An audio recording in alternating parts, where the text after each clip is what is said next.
जाई, बैर हठ करी हूँ, प्रभु सर प्राण तजे भवतरी हूँ। रावण जाता है, शबरी सुग्रीव आदि के गृह में पहुंचकर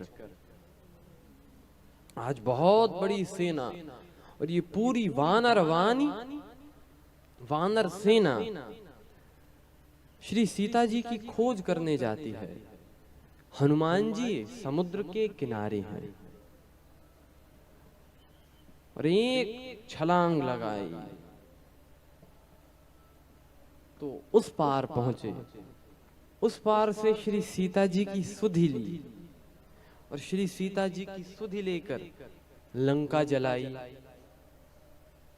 जलाई। लेकिन सीता जी ने कहा कि हनुमान पूरी लंका तो जल गई, लेकिन तुम्हारी पूंछ का एक बाल तक नहीं जला, ये कैसे संभव है? लंक जला के जली भी नहीं, हनुमंत विचित्र है पूंछ तुम्हारा।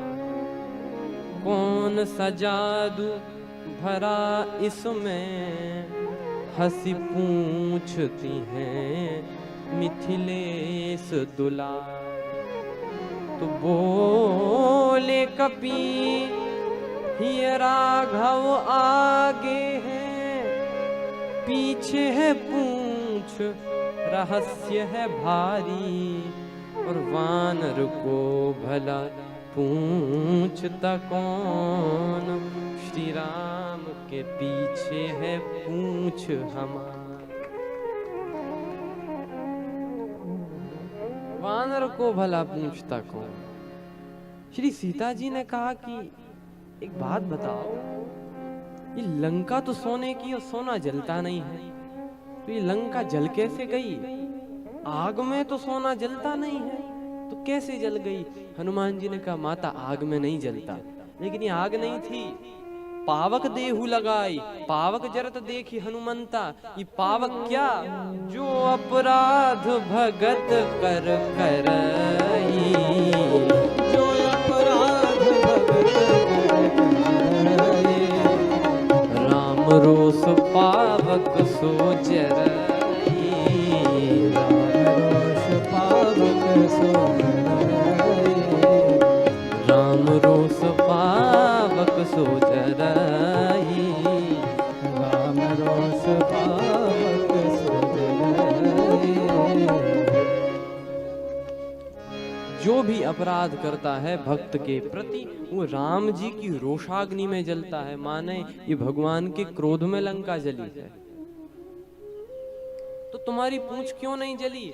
कहा कि उस पूंछ में आग नहीं, पावक लगी थी, पावक देहु लगा है, और पावक में एक व्यक्ति विशेष का निवास है। किसका? का माता आपका। कैसे?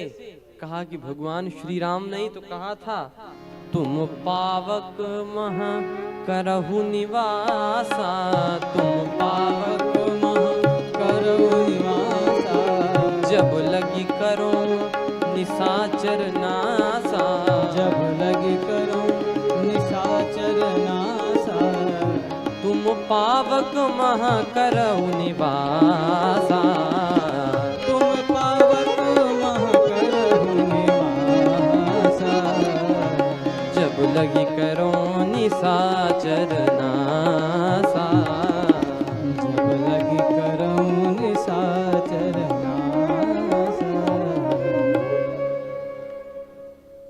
आप पावक में निवास करो।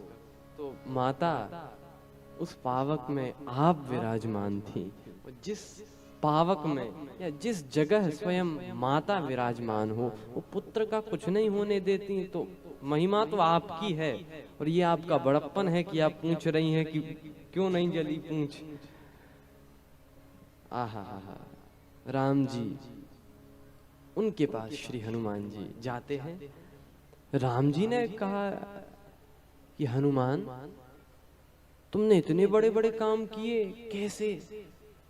हनुमान जी बोले मैंने कुछ नहीं किया, बड़प्पन यही है कि जिसने चाहे जितना बड़ा काम किया हो लेकिन वो भी छोटा बने, और छोटे बनने में फायदा है। बड़ा हुआ तो क्या हुआ, जैसे पेड़ खजूर, सबने सुना है, पंथी को छाया नहीं फल लागे अति दूर। हम इतने बड़े बन जाएं कि धरती से कनेक्शन ही कट जाए। एक शायर ने तो कहा कि कैसे हंसी कमजर्फ है ये गुब्बारे, उन लोगों के लिए जो प्रशंसा से फूल जाते हैं और प्रशंसा से सोचते हैं हम तो बहुत बड़े हैं। शायर ने कहा कैसे हंसी कमजर्फ है ये गुब्बारे जो थोड़ी सी हवा में ही फूल जाते हैं। कैसे हंसी कमजर्फ है ये गुब्बारे जो थोड़ी सी हवा में ही फूल जाते हैं, और जमीन से थोड़ा ही ऊपर उठते ही अपनी औकात भूल जाते हैं। छोटे बने हम, क्योंकि छोटे बनने में फायदा है।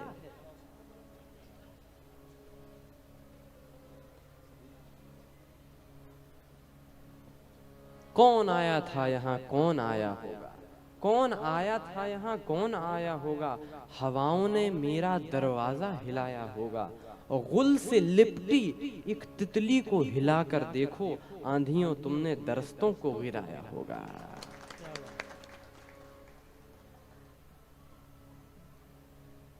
जैसे 20 किलो बालू में 5 किलो शक्कर मिला दो और एक पहलवान को बुलाओ कि अलग करो,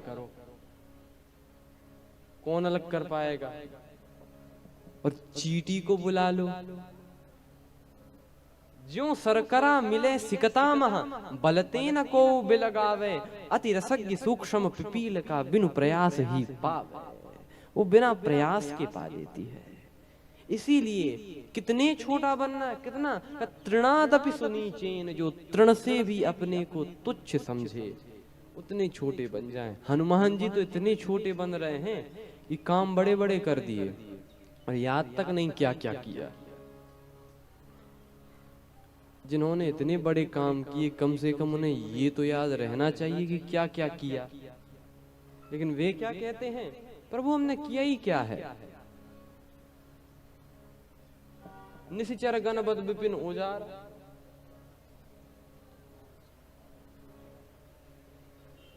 अच्छा क्रम ये है, क्रम उल्टा किया है। बाग उजारा क्या चौपाई, नाग सिंधु हाटक पुरजारा, निशिचर गणपत विपिन ओजारा। बोले हमने समुद्र लांगा, नाग सिंधु हाटक पुरजारा। ये क्रम है। क्रम तो ये है, नाग सिंधु पुनि विपिन ओजारा, निशिचर बद हाटक पुरजारा। जिन्हें अपने कार्य का क्रम भी याद न हो वो ही सच्चे सरल सेवक हो सकते हैं और सरल हो सकते हैं।